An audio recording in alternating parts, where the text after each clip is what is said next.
Today, we're going to talk about two things you might not think are connected at all. A simple glass of clean water and one of the absolute biggest threats to modern medicine, superbugs. So let's dive into this surprising link and find out why our most basic resource might just be our best defense. It all kicks off with this one number, 2 billion. That's how many people right now around the world still don't have access to safely managed drinking water. Just let that sink in for a second. That's more than 1 out of every 4 people on the entire planet. A number that huge can feel, a little abstract. So what does it actually mean for global health? Well, it's about way more than just being thirsty. It's about a daily, life-threatening risk that fuels both diseases from the history books and a terrifying new one. Okay, so let's start with the stark reality for these billions of people. For them, a world that lacks clean water has consequences that are immediate and frankly devastating. Look, this isn't just an inconvenience. It is a full-blown, constant public health crisis. Poor water, sanitation, and hygiene, what experts call WASH, are directly responsible for 1.4 million deaths every single year. And that includes over 360,000 children under 5 years old dying from diarrheal diseases that are completely preventable.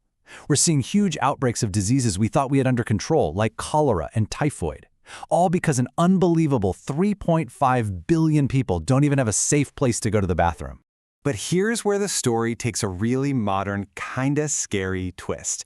This environment doesn't just spread those familiar diseases. No, it creates the perfect breeding ground for something far more insidious. Let's break down the vicious cycle it creates.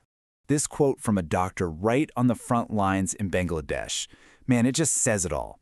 It's a simple, brutal equation. When people are constantly exposed to germs from contaminated water and poor sanitation, they just get sick more often. And when they get sick, what do they need? More often than not, antibiotics. And that constant overuse of antibiotics leads directly to this, antimicrobial resistance, or AMR. This is when bacteria and other microbes literally evolve to survive the very drugs we designed to kill them.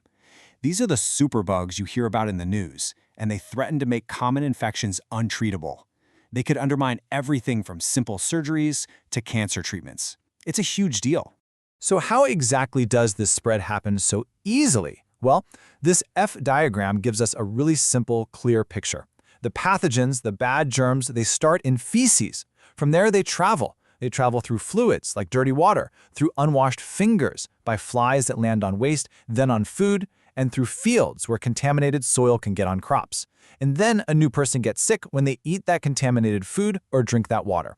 It's a simple but absolutely deadly pathway. And this slide, wow, it just lays out the 2 paths in front of us with perfect clarity. On the left, you've got that vicious cycle, right? Poor wash leads to contamination, which means more infections, which means more antibiotics, which ultimately fuels the rise of superbugs. But look at the right, that's the protective shield. By simply providing safe water and toilets, we break the cycle. We slash infection rates, we lower the need for antibiotics, and we seriously slow down the spread of AMR. So this brings us to the solution. You see, preventing infections in the first place is our best weapon, by far. And that means water, sanitation, and hygiene are our first and most powerful line of defense.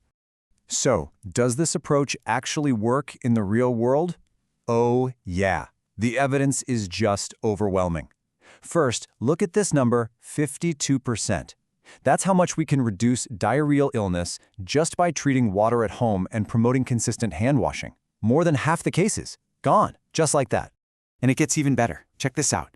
In Bangladesh, a program that combined WASH with better nutrition for infants managed to slash antibiotic use by 35%.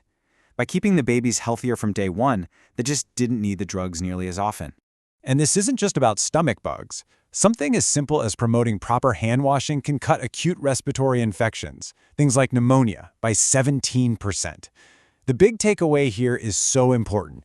Any infection we can prevent is a potential antibiotic treatment we can avoid using. So how do we get these incredible results? Well, the toolkit is surprisingly straightforward. We're not talking about futuristic, complicated technology here. We're talking about proven, effective methods. Filtering and chlorinating water, building safe toilets and sewer systems, promoting hand washing with soap, and teaching communities about food hygiene. These are the basic pillars of public health. You know, the benefits don't even stop at preventing infections. Investing in WASH creates this powerful ripple effect that strengthens entire communities, way beyond just the doctor's office. Let's talk money for a second, because this is wild. For every single dollar that's invested in improving water and sanitation, the expected return on that investment is $3. This isn't just a health program. It's one of the smartest economic investments a country could possibly make.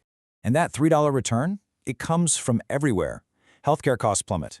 When people aren't sick as often, productivity goes way up.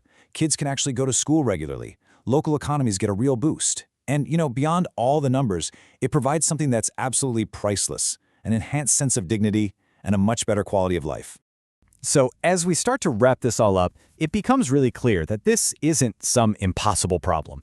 In fact, it's a problem we've already solved before. We just need to remember the playbook. And this timeline is the proof. It's incredible. Just look at the US back in 1900.